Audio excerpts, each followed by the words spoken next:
Hola, muy buenas tardes a todos. Es un placer darles la bienvenida a nuestro seminario PSPB. Hoy tenemos el honor de contar con la participación del doctor Miguel Medrano Santillana, un distinguido académico y científico en el campo de la biología.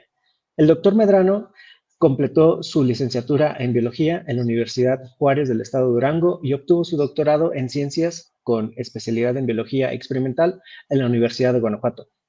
A lo largo de su carrera, el doctor Medrano ha sido reconocido por sus contribuciones académicas y científicas. Es becario del programa de estímulos al desempeño del personal docente y cuenta con el perfil deseable del programa para el desarrollo profesional docente. Además, está certificado en la competencia laboral del estándar ECO 217.01 por la SEP y la red Conocer, y es miembro tanto del Sistema Estatal de Investigaciones de Coahuila como del Sistema Nacional de Investigadores. Su experiencia docente es vasta, habiendo impartido cátedras en instituciones como la Universidad de Guanajuato, la Universidad Tecnológica de León, el Instituto Superior de Irapuato, la Universidad Politécnica de Pénjamo y la Universidad Autónoma Agraria Antonio Narro, Unidad Laguna. Sus áreas de enseñanza incluyen microbiología ambiental, fisiología vegetal, bioprospección y bioremediación, entre muchas otras áreas. El doctor Medrano también ha participado en numerosos congresos y simposios y ha publicado investigaciones en prestigiosas revistas científicas. Su trabajo se centra en la caracterización microbiana de ecosistemas extremos y bioprospección de bacterias resistentes a metales pesados, por nombrar solamente algunos temas. Nos honra tenerlo el día de hoy, doctor, y le cedo el uso de la voz. Hola, ¿qué tal? Pues muchas gracias a todos ustedes, a la Universidad Autónoma de Querétaro, a ti, a la doctora Cheli por la invitación. Estoy muy contento de estar aquí, ya casi estamos de vacaciones, pero seguimos trabajando. Entonces, el día de hoy, como ya tuvieron a bien presentarme, pues yo soy el doctor Miguel Medrano Santillana y les voy a hablar un poquito acerca de la contaminación por arsénico. Y antes de comenzar, pues me gustaría invitarlos a mi canal, así se llama, Doctor Miguel Medrano Santillana. Ahí tienen un QR que ustedes pueden escanear y el link. Entonces, esta presentación es algo dinámica, es algo interactiva, porque voy a estar comentando algunos datos que ustedes bien pueden corroborar en este momento o después en algunos de los videos que están ahí en nuestro canal. Entonces, esta plática se intitula La contaminación por arsénico y algunos de los efectos que tiene en el medio ambiente, ¿no?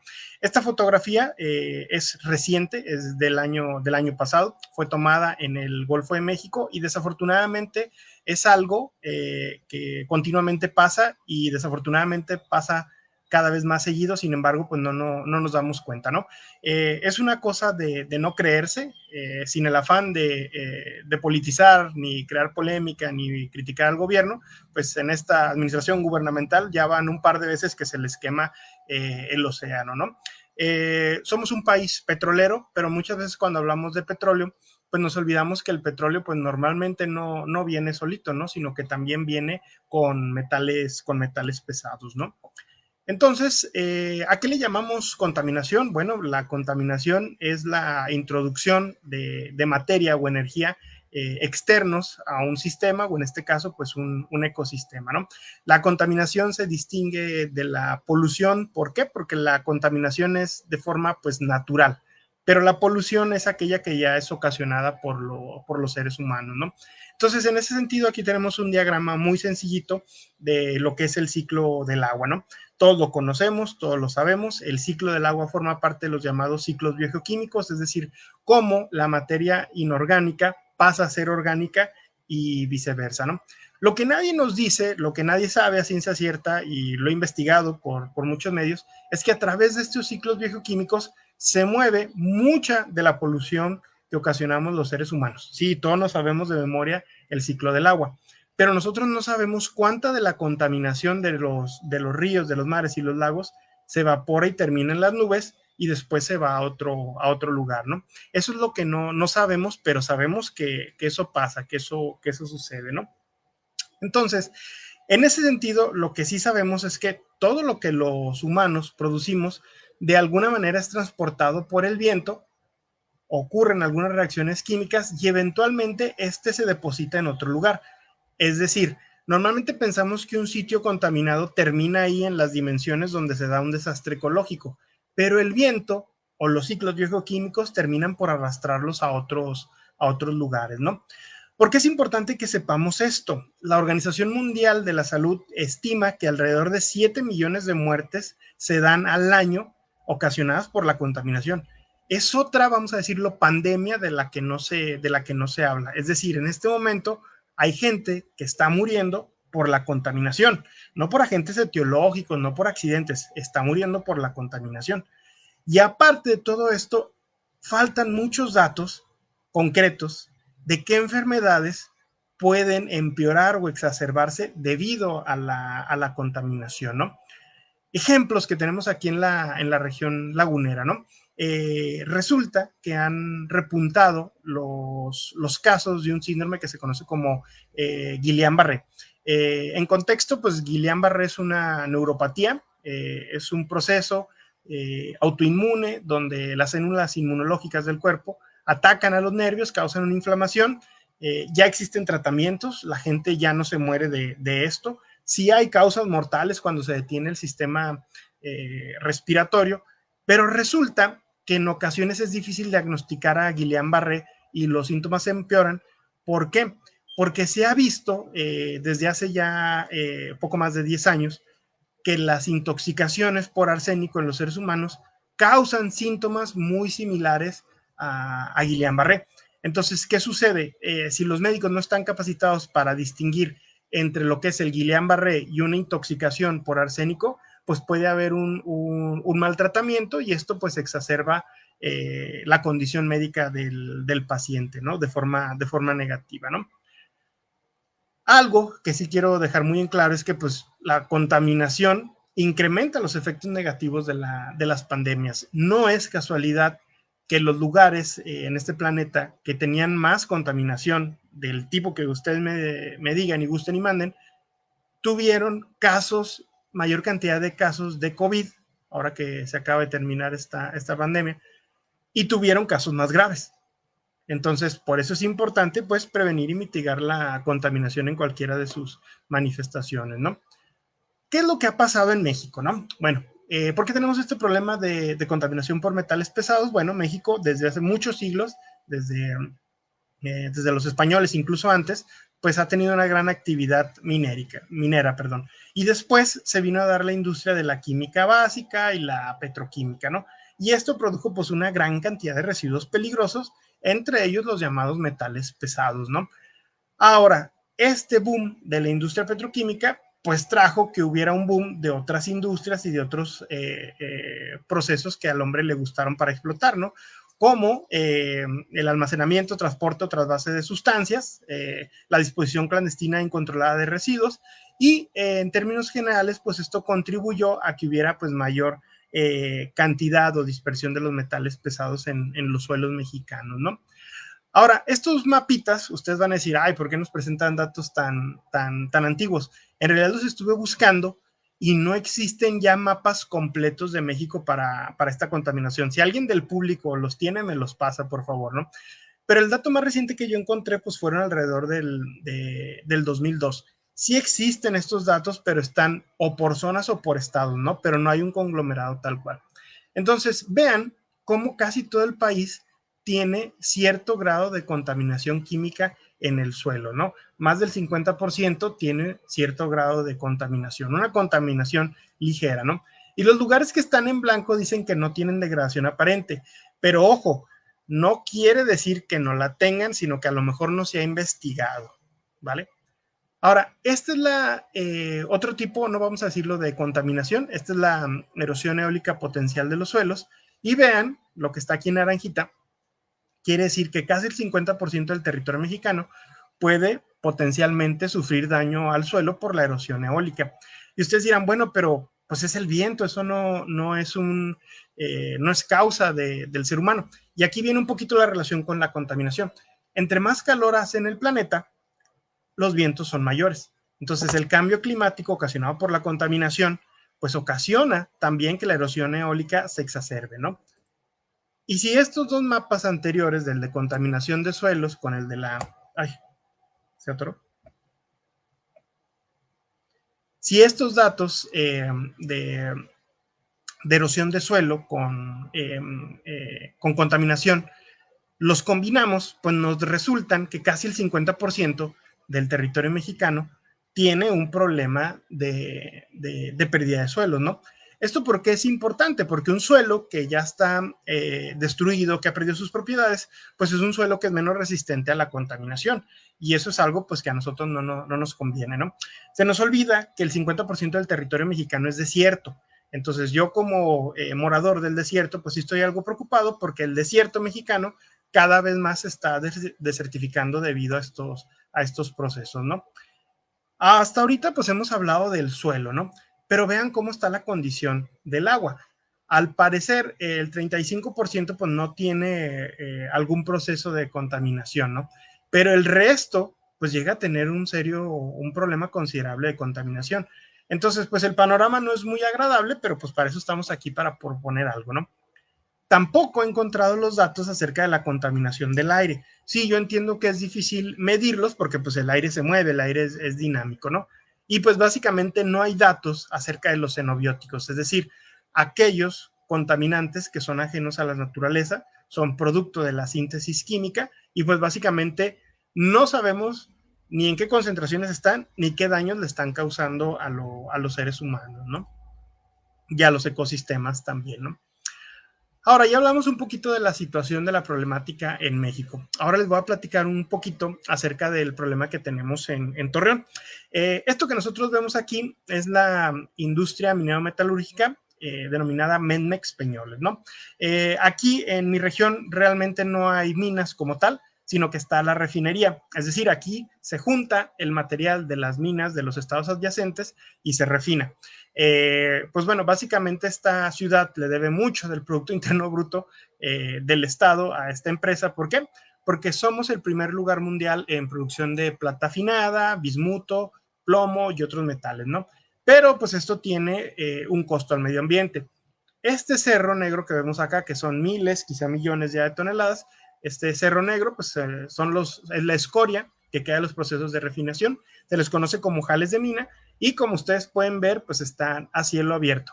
Antiguamente, pues esto era las afueras de la ciudad, pero vean cómo la marcha urbana ha crecido y pues ha envuelto a esta empresa, ¿no? Entonces también hay que decirlo, no todo es culpa de la empresa, no es que yo los defienda, pero pues sus procesos pues obviamente dejan estos contaminantes que, como ya dijimos anteriormente, por los procesos ya sea del ciclo del agua, del viento, etcétera, etcétera, pues se distribuyen a lo largo de la región, ¿no? Estos residuos mineros siguen teniendo concentraciones, aunque sean pequeñas, pues de metales pesados, los cuales pues son peligrosos, ¿no? ¿Qué metales pesados hay en la región? Bueno, principalmente arsénico y plomo. Pero en México y en otras regiones del país se han encontrado contaminantes como mercurio, níquel, cadmio y cromo. Entonces, pues estos elementos son peligrosos, en su gran mayoría son carcinogénicos, teratogénicos y causan una serie de problemas a la salud y también a las plantas y animales, de los cuales vamos a hablar específicamente del arsénico más adelante, ¿no? Perdón, estos son datos, esta es una vista de lateral de ese cerro negro de residuos que está aquí casi en el centro de la ciudad. Esta fotografía fue tomada al lado de este cerro. Al lado de este cerro está una escuela, una universidad, el Instituto Tecnológico Nacional de México, antes conocido como el Tecnológico de la Laguna. Y aquí pues básicamente del otro lado hay salones y aquí hay una pista de atletismo y un gimnasio, ¿no? Entonces, pues es evidente que hay un riesgo a la salud poblacional universitaria por estar tan cerca, tan expuestos a esta contaminación, ¿no? Estas son fotos del muestreo y algunas bacterias que se lograron aislar resistentes a metales pesados de mi tesista de licenciatura Irma, que ya terminó su maestría hace no mucho, aquí también en la Narro, ¿no? Y por ahí les comparto, si quieren adentrarse un poquito más en esto que hacemos también, que es la bioprospección de bacterias resistentes a metales pesados. Ahí les comparto el link que está en el repositorio de nuestra universidad, la Universidad Autónoma Agraria Antonio Narro. Entonces, si bien mi charla va más enfocada a las plantas, a los animales, un poquito a los microbios, pues también es cierto que el arsénico pues, causa daños a la salud humana. Ya habíamos dicho que pues, puede tener sintomatología similar, la intoxicación por arsénico puede tener sintomatologías muy parecidas al síndrome de Guillain-Barré, pero también aquí en la región se ha visto que hay abortos espontáneos, cánceres, este tipo de manifestaciones en la piel, etcétera, etcétera, ¿no? Ahora, mucha de esta exposición pudiera no ser exposición directa, sino que se puede dar debido a un proceso biológico que se conoce como la biomagnificación. La biomagnificación de los metales pesados, pues ha sido muy estudiada. En donde más se ha estudiado, pues es en el caso particular del mercurio. El drenaje ácido de minas o el mercurio que llega a los cuerpos de agua termina formando parte de la biomasa de crustáceos pequeños que a su vez pues son el alimento de otros peces y así sucesivamente se van en la cadena alimenticia hasta que llegan a peces que son consumidos por el ser humano. Entonces supongamos que cada uno de estos crustáceos, krill, tiene una parte por millón, pero pues otro pez se come 10 de estos, pues él ya tiene 10 partes por millón, y otro pez se come otras 10 de estas y ya tiene 100 partes por millón, y así sucesivamente hasta que llega a nosotros a través de la biomagnificación y adquirimos una gran cantidad de contaminación por este proceso que es la biomagnificación. Entonces, vuelvo a poner esta imagen. No olvidar que cuando veamos un desastre ecológico, este desastre ecológico no se queda circunscrito a ciertas dimensiones, sino que hay que considerar el patrón de los vientos, los ciclos biogeoquímicos, como el ciclo del agua, ¿no? Que pueden, pues, dispersar más lejos aún los contaminantes, ¿no? ¿Qué pasa con el arsénico? Porque normalmente cuando estamos en la escuela nos enseñan los ciclos biogeoquímicos, nos enseñan el ciclo del agua, del carbono, hidrógeno, del llamado CHONS, que son los elementos biogenésicos, ¿no? Pero no hay que olvidar que todos los elementos de la tabla periódica, incluso yo me atrevería a decir que hasta los sintéticos, tienen un ciclo, ¿no? Entonces, ¿en qué consiste el ciclo del arsénico? Bueno, hay una lixiviación del arsénico producto de las emisiones industriales, de la combustión de combustibles fósiles, etcétera. Pero vean aquí, esto lo señalé en rojo, el arsénico ha sido utilizado desde hace muchos años, muchas décadas, como parte de ciertos agroquímicos como fertilizantes y pesticidas. A veces las plantas lo capturan, pero lo volatilizan y se lo mandan a los humanos. Si no, estas plantas sirven de alimento para otros animalitos que terminan, como ya dijimos ahorita, parte de la biomagnificación, terminan en la cadena trófica y terminamos nosotros contaminándonos por exposición indirecta, ¿no? Aparte, no olvidar que todos los metales pesados deben su nombre pesado debido a ¿qué? A su densidad. Tiene una densidad mayor a 5 gramos por centímetro cúbico. Entonces, esto hace que por gravedad terminen normalmente en los mantos freáticos o en lo más profundo de los suelos, ¿no? Hace un momento comentaba que Peñoles no es la causa al 100% de los problemas de arsénico aquí en mi región, ¿no? En muchos otros lugares donde no hay este tipo de empresas, principalmente en el norte, en el desierto del país, cada vez es más común encontrar arsénico en el agua. ¿Pero por qué? Bueno, pues resulta que también el arsénico se encuentra de forma natural en el suelo, ¿no? Pero si sobreexplotamos los mantos, que no tiene nada que ver con la contaminación por arsénico, pues ¿qué sucede? Que el agua más profunda, entre más abajo esté, pues tiene una mayor concentración de arsénico. De ahí la importancia también de evitar las sequías y de no sobreexplotar los mantos freáticos, ¿no? Entonces, hasta esta nubecita negra, pues nosotros hemos visto los problemas causados por el hombre, pero no hay que olvidar que también otras fuentes naturales, como los incendios forestales, que no necesariamente son causados por el hombre, como el vulcanismo, la misma tectónica de placas, pueden ocasionar problemas de contaminación por arsénico y liberarlo en grandes concentraciones al medio ambiente. Pero pues contra esto no se puede hacer gran cosa, ¿no? Obvio me refiero nada más a los incendios pues naturales, ¿no? Entonces, ahorita les comentaba que pues hay fertilizantes y pesticidas que pueden llegar a tener arsénico, ¿no? ¿Qué estamos haciendo nosotros para evitar esta problemática?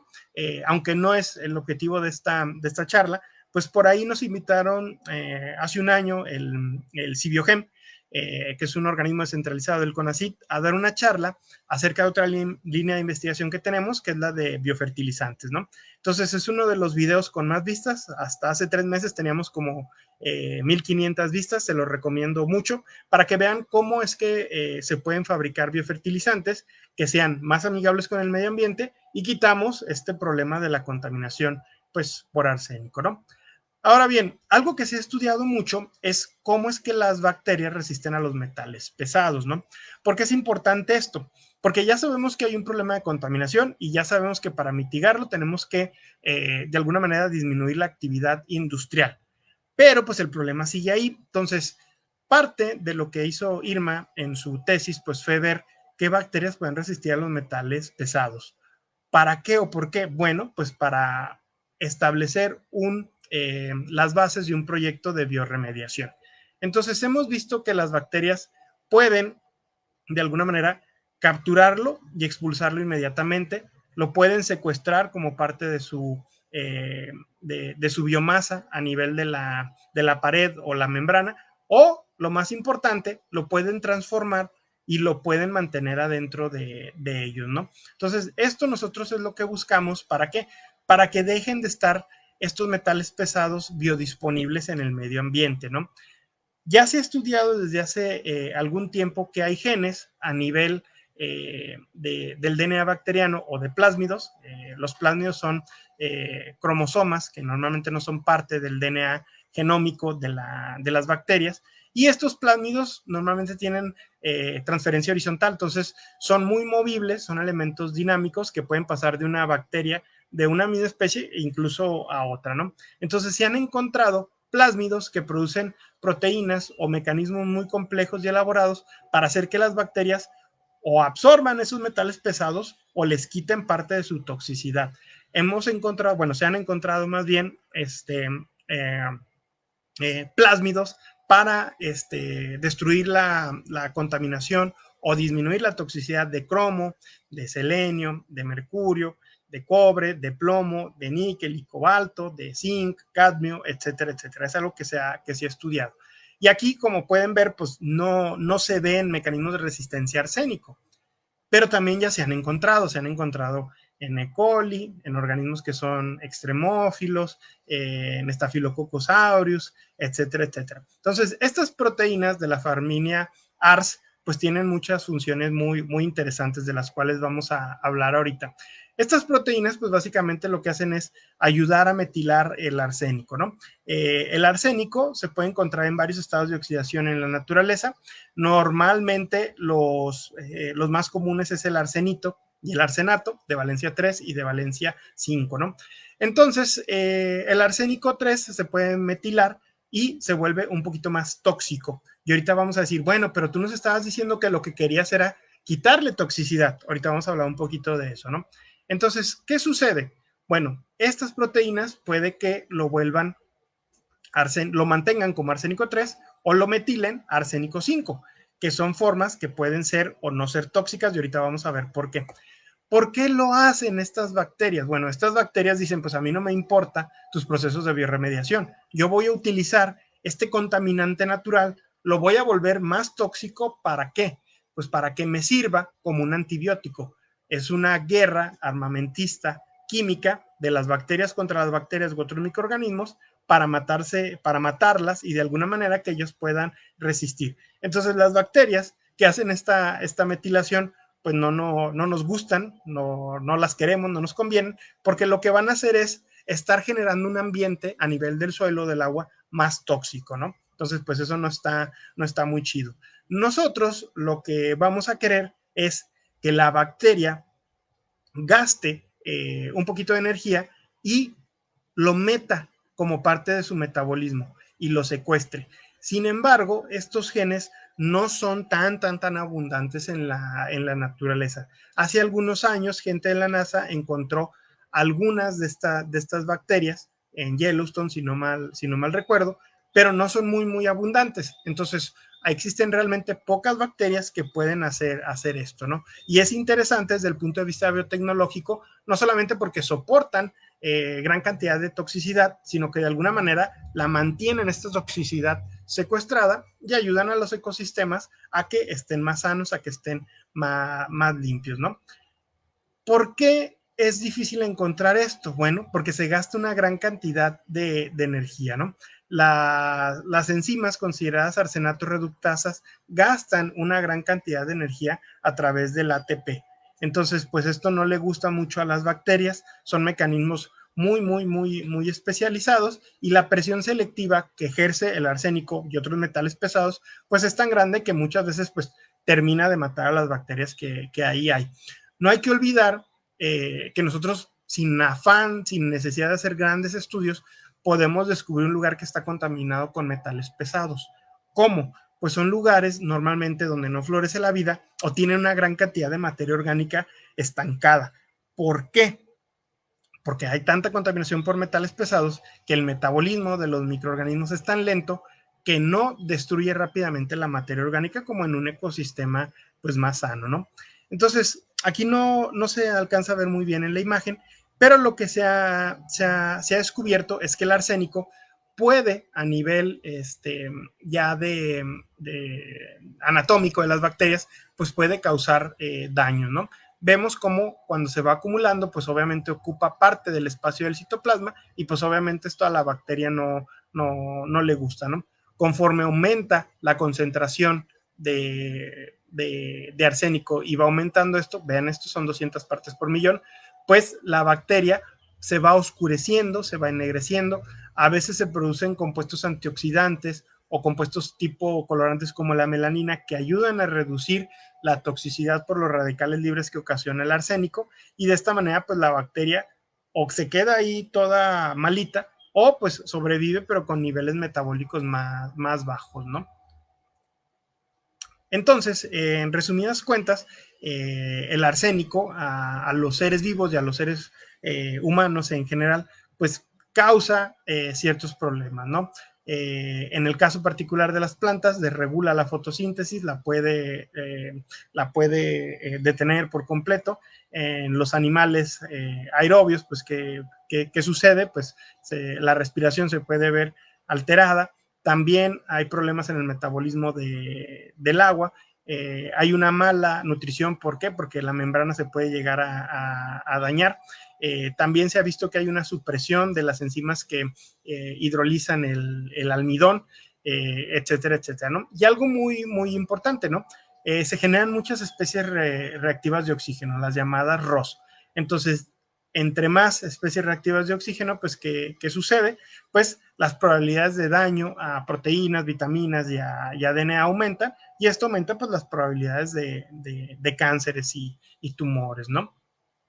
Entonces, centrándonos en el caso particular de las plantas, pues las plantas han también diseñado mecanismos para resistir al arsénico, ¿no? Hace un momento hablábamos de los plásmidos, ¿no? Que son estos elementos móviles, dinámicos, genéticos de las bacterias que ha diseñado la evolución pues para que soporten la toxicidad por arsénico, ¿no? Pero las plantas no se quedan atrás. Las plantas producen algunos compuestos, algunas enzimas antioxidantes como la superóxido dismutasa, la catalasa, etcétera, etcétera. También se ha visto que las plantas que tienen muchas micorrizas, pues se salvan un poquito más de la toxicidad por arsénico. También se ha visto que hay mecanismos en la acumulación de osmolitos, empiezan a acumular prolina, glicina, azúcares totales para evitar que se saturen sus membranas o sus contenidos citoplasmáticos por arsénico, ¿no? También se ha visto que producen fitoquelatinas, que son proteínas que normalmente se pueden mezclar con azufre o arsénico para evitar que el arsénico se meta más adentro en la célula, ¿no? Y también se ha visto que lo pueden hiperacumular y que cuando ya tienen mucho, pues lo mandan a través de la evapotranspiración en los estomas de las hojas, ¿no? Y ojo, aquí esto también me quise comentárselos para la gente que fuma. Desde hace mucho tiempo se sabe que los cigarros, que el tabaco, pues son ricos en arsénico, ¿no? ¿Por qué? Bueno, pues la gente que siembra este tipo de plantas para la comercialización y producción de cigarros, pues obviamente no produce estas plantas con la mayor sanidad posible porque pues no, para empezar no se van a comer, pero años y años de selección artificial de plantas de tabaco, pues ha generado que las plantas de tabaco en algunos casos sean muy resistentes al arsénico, entonces lo hiperacumulan. Y pues ¿dónde termina este arsénico? Pues termina en los cigarros, ¿no? Entonces, de ahí la importancia de dejar de fumar también, ¿no? Antes de terminar esta presentación, también un colega me comentaba que ya se ha encontrado arsénico en los llamados vapeadores.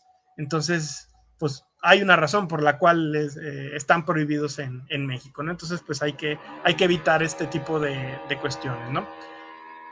Si somos ya muy quisquillosos en la cuestión del arsénico, pues también es difícil determinar el nivel de las plantas a nivel de un cultivo, ¿no? Se ha visto que las plantas expuestas al arsénico, perdón, reducen su contaminación y las raíces no crecen mucho, ¿no? Se inhibe el crecimiento de forma general, se ve un amarillamiento de las hojas, las plantas se ven tristes, se ven apagadas, se pueden llegar a curvar, obviamente esto afecta la captación de luz solar y afecta la fotosíntesis, empiezan a aparecer parches necróticos, empieza a haber la necrosis, se reduce el número de hojas y el área foliar y finalmente se da la senescencia, ¿no? Si se fijan, pues todos estos síntomas son difíciles de medir y de observar, porque bien pudieran ser por estrés hídrico o por alguna plaga, ¿no? Entonces, de ahí la difícil tarea que tienen los agrónomos también para determinar este tipo de dolencias en las plantas, ¿no? ¿Qué se ha visto también del arsénico en mamíferos, ¿no? En animales más pequeñitos, ¿no? Al parecer, los animales lo captamos un poquito más como arsenato, luego vienen unas enzimas que lo transforman en arsenito, se pueden dar algunos procesos de metilación y, ojo aquí, el otro día estaba leyendo que ya ven que pues, hay mucha gente que le quitan la vesícula biliar, ¿no?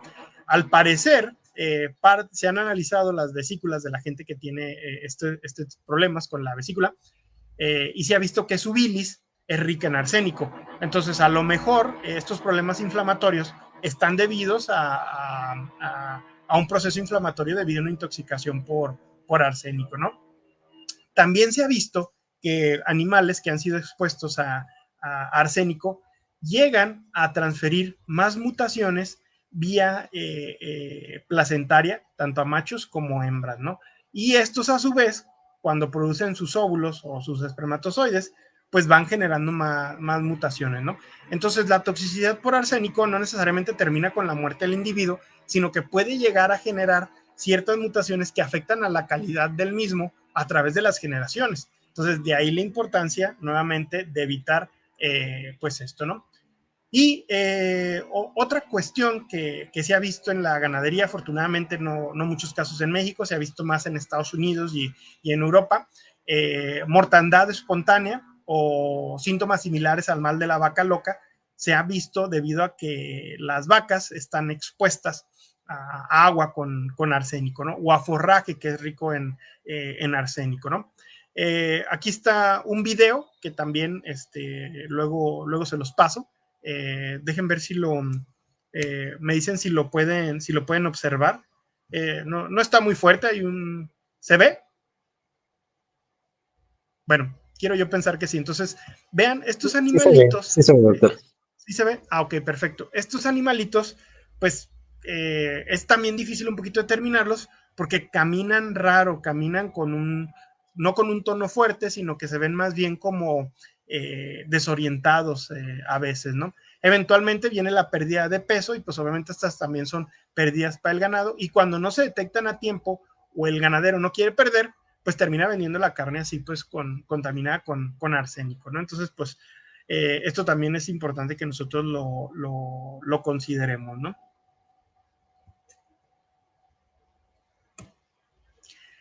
Ahora bien, ¿qué otros problemas particulares se ha visto en cuestiones agropecuarias, no?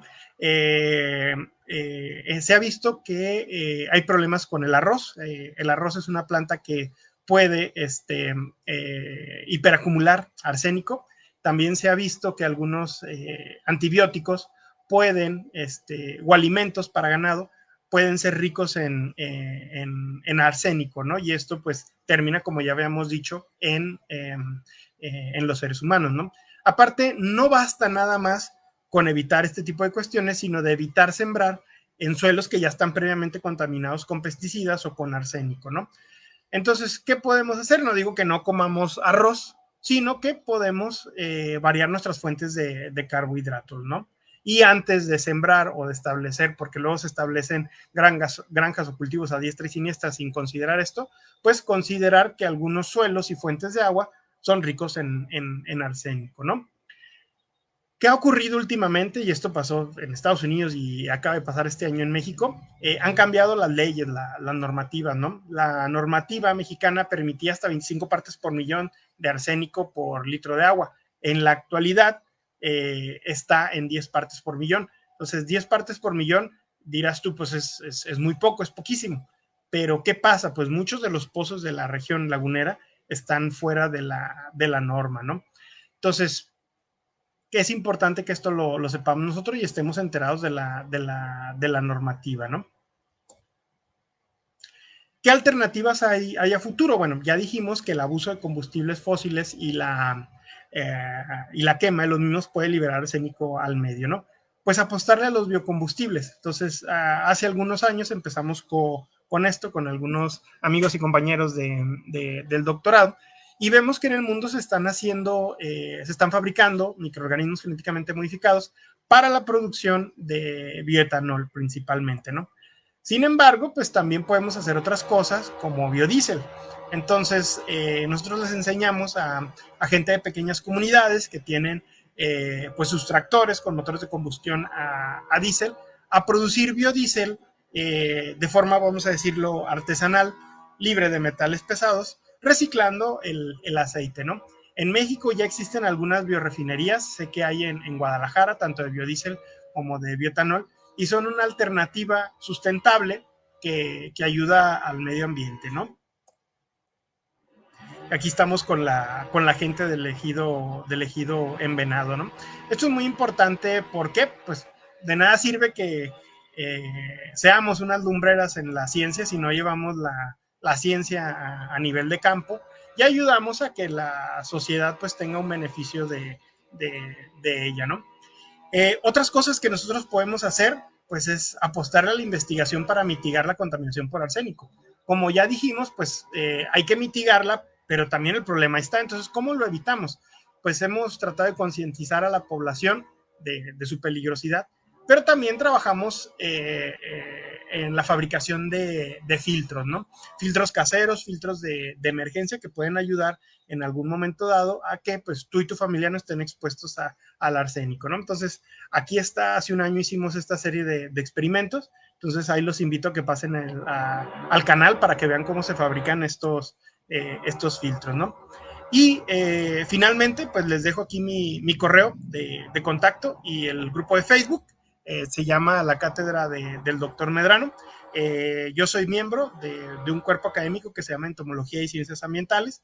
Trabajo con el doctor Aldo Ortega, el doctor Isaías, la doctora Natalia, y dos miembros nuevos que no están aquí en la foto, pero van a integrarse, el doctor Fabián y el doctor Sánchez Ramos. Y hacemos cuestiones pues de biología, de entomología, y yo me encargo un poquito de las cuestiones de biotecnología ambiental, como pudieron ver aquí, ¿no? Me despido al estilo de los químicos, ácido sulfúrico, ácido muriático, y ha sido un placer. Muchas gracias por su atención. Aquí les dejo la bibliografía y si tienen alguna duda, pregunta o comentario, pues con todo gusto la estaremos aquí tratando de resolver. Muchas gracias. Muchísimas gracias, doctor, por la presentación muy interesante que nos hace y sobre pues este tema de tanta importancia, ¿no? Que es pues este contaminante arsénico, sobre todo en nuestras aguas y en nuestros suelos. Tenemos algunas preguntas, doctor. Se las voy a ¿Sí? compartir ahora para poder apoyarnos con las respuestas, por favor. Eh, Nos dice Carlos Guzmán. Muchas gracias por su seminario, doctor Miguel. Un par de preguntas. ¿Las bacterias que capturan el arsénico se pueden emplear directamente en el sitio que está contaminado o es necesario hacerlo en un ambiente controlado? También, ¿qué pasa con las bacterias una vez que capturaron el arsénico? Muy buena pregunta, ¿no? Entonces, la pregunta tiene dos partes, ¿no? Si se pueden usar directamente en el medio, sí, siempre y cuando hayamos hecho los estudios donde sepamos que estas bacterias no tienen simultáneamente las dos baterías de genes, las de que le quitan toxicidad o las que hacen más tóxico al arsénico. Si sabemos que le quitan toxicidad, se pueden utilizar rápidamente, ¿no? Y normalmente, ¿qué pasa con esas bacterias? Eventualmente, pues se van a morir, pero el arsénico va a estar encapsulado. Entonces, lo que se debe hacer también es remover parte de esa capa de suelo que puede estar, pues, afectada, ¿no? Muchísimas gracias, doctor. Tenemos otra pregunta. Esta la realiza Alex RH. Muchas gracias por su presentación, doctor Miguel. De las bacterias que capturan el arsénico, ¿cuál considera ideal para el uso de suelos en México o el que Para el tiene uso mejores de... resultados? Ok, muy bien, muy buena pregunta. Pues mira, no hay como que una bacteria estándar para todo tipo de suelos. ¿Por qué? No hay que olvidar que México es, hasta donde yo sé, el único o uno de los 10 países en todo el planeta que tiene todos los tipos de suelos. Y ustedes dirán, no, no es cierto, doctor, en México no hay permafrost. Claro que sí, está el Nevado de Toluca, está el Pico de Orizaba. Entonces, México tiene todos los tipos de suelos. ¿Cuál va a ser la bacteria que nosotros vamos a utilizar? Pues la que le brinde condiciones de suelo más óptimas para su desarrollo. En México hay suelos como aquí en el norte del país que son insectisoles, aredisoles, regosoles calcáricos que pueden llegar a ser muy alcalinos. Entonces, si tú traes una bacteria que es acidófila, pues ni en broma va a crecer ahí. Entonces, normalmente es como lo que yo siempre digo con la agroecología. El suelo tiene su vocación y hay que respetarla. Es decir, no vamos a poner aquí en medio del desierto árboles de mango, ¿no? Que son meramente tropicales, ¿no? Entonces, no vamos a poner bacterias ácidas en suelos alcalinos. Entonces, ¿qué bacterias ya se han usado? Se han utilizado Acetiobacillus, Acidobórax, pero normalmente van enfocados a suelos que tienen pues las condiciones similares a donde fueron aisladas, ¿no? Sí, muchísimas gracias, doctor, por su respuesta. Tenemos cuatro preguntas más. La ¿Ok? siguiente la hace Valeria CR. Muy interesante su presentación, doctor. Muchas gracias. ¿Cuál considera que es la tecnología actual más efectiva para capturar arsénico? ¿Y existe por ahora algún programa de gobierno enfocado a la captura de arsénico para evitar enfermedades? Uf, muy buena pregunta, ¿no? Ahorita existen ya estas tecnologías. La gran mayoría son patentes estadounidenses. De hecho, aquí en Torreón hay. Son filtros. Ay, se me fue el nombre. Son filtros de nanomembranas, si no mal recuerdo el nombre. ¿Cuál es el problema que tenemos en el norte del país? Estos filtros funcionan, pero si tú le pones un filtro a algo, disminuye la presión del otro lado del caudal. Entonces, ¿qué pasa? Pues normalmente los tienen que desactivar porque la demanda de agua es mucha, pero sí existen. El otro problema es que la vida, aparte que son caros, pues la vida útil de estos filtros pues es muy baja, ¿no? ¿Por qué? Pues porque se saturan rápidamente. Entonces, estas tecnologías ya existen y ya se aplican, ¿no? Otra cosa que se ha visto que funciona, que es un poquito más económica, son filtros de carbón activo con hierro. Entonces también funcionan. De hecho, pues ahí vienen en los videos que ahorita les comenté del canal, ¿no? ¿Qué, ¿Qué está haciendo el gobierno? Más que programas de captura de arsénico, hay normativas para evitar su exposición. Entonces, ciertos procesos minero-metalúrgicos, sobre todo con el cobre, pues tratan de ser lo más amigables con el medio ambiente y evitan la toxicidad por arsénico, ¿no? Pero más allá de eso que les comentaba hace un momento, de que la normativa cambió y de que ya empresas, sistemas de saneamiento de agua, todo el mundo ya está obligado a cumplir con esta norma de 10 partes por millón de arsénico por litro, ¿no? Fuera de eso estás fuera de norma y tienes que emplear algún filtro o alguna metodología que disminuya esto porque pues ya es un daño a la salud de plantas, animales y desde luego a los seres humanos, ¿no? Muchas gracias, doctor. La siguiente pregunta la hace Laura Gómez. Gracias por su presentación, doctor. Desde su perspectiva, ¿qué faltaría en el campo mexicano para mitigar la contaminación por arsénico? ¿Qué faltaría? Pues una normativa más específica y que realmente las autoridades monitoreasen los contenidos de arsénico en los pesticidas y fertilizantes, ¿no? Ahorita se está volviendo a poner de moda el furadán, por ejemplo, y eso tiene años que está prohibido en Europa porque ya se ha comprobado que es el diablo en persona, ¿no? Es carcinogénico, mutagénico, etcétera, etcétera, ¿no? Entonces, hay que, siempre que, para los productores, ¿no? Siempre que vayan a utilizar algo en el campo, pues hacer una investigación muy somera, si ustedes quieren, pero si eso ya se prohibió en Europa, lo más probable es que sea muy malo y lo más probable es que no lo debamos de utilizar, ¿no? Entonces, pues, ¿quiénes se encargan de esto? Zagarpa, la COFEPRIS, e incluso yo diría que hasta la Profeco tendría injerencia en el monitoreo de tóxicos en los agroquímicos que van para el campo mexicano, ¿no? Gracias, doctor. Eh, También Dulce María Aguilar Murguía nos deja una pregunta. Buenas tardes, doctor. Muchas gracias por su ponencia. Tengo una pregunta. ¿Existen tecnologías o métodos efectivos para remediar la contaminación por arsénico que se empleen a gran escala? Ya Eh, mencionaba algo respecto a las bacterias. ok.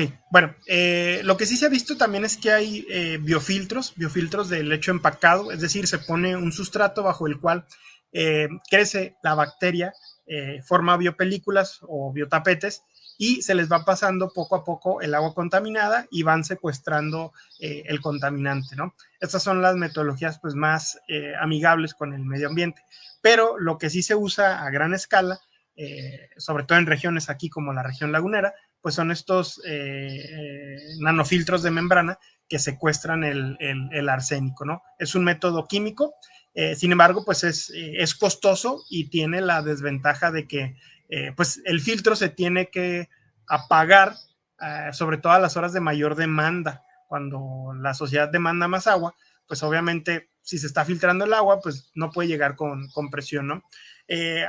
No sé cómo esté la situación del agua ya en Querétaro, pero aquí tenemos una bronca con la presión, o sea, no, eh, ¿cómo decirlo?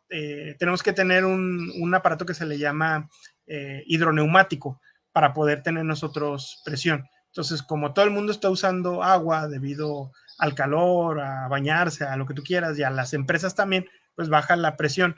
Entonces, ¿qué sucede? Pues como todo el mundo está pidiendo agua, pues no pueden estar teniendo activo el filtro siempre, ¿no? De eso sí tenemos completa certeza, ¿no? Sí, acá también muy similar esa problemática, doctor, Sí, no, acá. no, se está volviendo un problema en todo México, ¿no? Ya Sí, sí, sí. desafortunadamente. Sí, desafortunadamente. Ajá. La siguiente pregunta la deja Angélica Serrano. Gracias por su presentación. ¿Qué retos económicos representa el uso de las bacterias? Uy, bueno, para empezar, cuando empezamos a investigar estas cuestiones, no, el principal reto económico pues es el financiamiento, ¿no?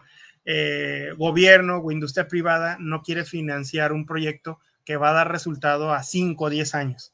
Entonces, desafortunadamente, impera la visión comercial y quieren resultados a 6 meses, un año. Entonces, imposible, ¿no? Eso pues es algo triste que no haya paciencia para los investigadores, ¿no? Pero pues también hay que decirlo, ¿no? O sea, hay investigadores que están estudiando cosas que no van a ningún lado y se tardan siglos y generan kilos de gastos para el gobierno, ¿no? Entonces, por eso ahorita son tan quisquillosos los financiamientos, ¿no? O sea, pero sí, para empezar, es costoso la cristalería, los reactivos de biología molecular, todos son importados, todos se cotizan en dólares, se tardan en llegar, muchos de ellos pues los agentes aduanales no saben ni qué onda y te lo retienen o te lo quitan o lo devuelven, ¿no? Entonces, pues son retos metodológicos, logísticos y económicos que tenemos que sortear a veces los investigadores, ¿no? Ujú. Sí, muchos más retos de los que se pensaría, ¿verdad? Es más, no, vas a decir, no tiene nada que ver con el tema, ¿no? Pero, por ejemplo, tengo estos tubos aquí que son de una centrífuga, ¿no? Pero Sí. para que yo les pueda poner un tubo cónico, necesito un soporte de plástico que va adentro, ¿no? Tengo un año con un proveedor en Estados Unidos y no lo han podido mandar. ¿Por qué? Porque en la descripción de ese elemento viene que puede utilizarse para cuestiones médicas y me lo retienen en aduana. Entonces, Ujú. son cosas raras que a veces pasan, ¿no? Que es difícil a veces, pues, sortear, ¿no? Sí, sí, estas partes como administrativas, burocráticas que Sí, no, son muy, terrible. muy pesadas. Y la última pregunta, doctor, la deja Paulina Silva. Nos comenta, muy interesante tema, doctor. Muchas gracias. Tengo una pregunta. En el caso de la contaminación en suelos a largo plazo, desde su perspectiva, ¿cree que estas alternativas puedan ser suficientes para evitar la contaminación en plantas y alimentos o también se deba promover más los cultivos orgánicos? Desde luego, yo soy de la idea de que los problemas más complejos tienen normalmente soluciones muy simples, ¿no? ¿Cuál es la solución más simple antes de andar investigando todo esto que les acabo de comentar? Apostarle al orgánico, ¿no? Lo orgánico cada vez está más de moda, cada vez es más económico. Obviamente, pues todavía no compite con precios en el mercado, pero como consumidores tenemos esa opción. Yo siempre lo digo, ¿no? Entre más demanda, pues va a bajar el precio, ¿no? Si todos empezamos a consumir más orgánico, eventualmente va a haber más empresas, va a haber más competitividad y van a bajar los precios, ¿no? Hace 10, 15 años, pues era inaudito que tú encontraras un orgánico en el supermercado, ¿no? Ahora tú vas a Soriana, a H-E-B, a Walmart y a la Comer y te vas a encontrar con que hay un pasillo donde hay productos orgánicos, hay productos veganos, hay productos de todo tipo que tienen estas certificaciones, ¿no? De que son orgánicos o libres de organismos genéticamente modificados, ¿no? Ya lo hay, entonces hay que continuar con eso, ¿no? Si no podemos ser dueños de una parcela agroecológica, lo que sí podemos hacer como consumidores es, pues, consumir este tipo de productos, ¿no? Sí, sí, muchísimas gracias, doctor, por su respuesta. Y ahí está como lo que nosotros podemos hacer, ¿no? Desde nuestra rutina diaria. Sí. Bueno, doctor, no me queda más que agradecerle por la ponencia tan interesante, tan pertinente en la actualidad, ajá, por estos problemas de suelo y de agua que estamos teniendo pues al menos en muchas áreas de México, ¿no? Y quisiera invitar a los que nos vieron el día de hoy y en los próximos días a suscribirse al doctor, al YouTube del doctor. Y también quisiera presentar, doctor, un diploma y me voy a permitir leerlo. La Facultad de Ingeniería de la Universidad Autónoma de Querétaro otorga el presente reconocimiento a el doctor Miguel Medrano Santillana por haber impartido la ponencia La contaminación por arsénico, efectos en el medio ambiente, en el marco del programa del seminario del grupo Procesos Sustentables de Producción de Bioproductos 2024-1. Lo firma, doctor, la coordinadora del grupo, que es la autora Claudia Gutiérrez Antonio. Se lo vamos a hacer llegar a la brevedad, doctor, junto con el Ok, no, enlace. muchísimas gracias. Sí, gracias, doctor. Y los invitamos a presenciar nuestro próximo seminario. Hasta luego. Muchas gracias a todos. Saludos.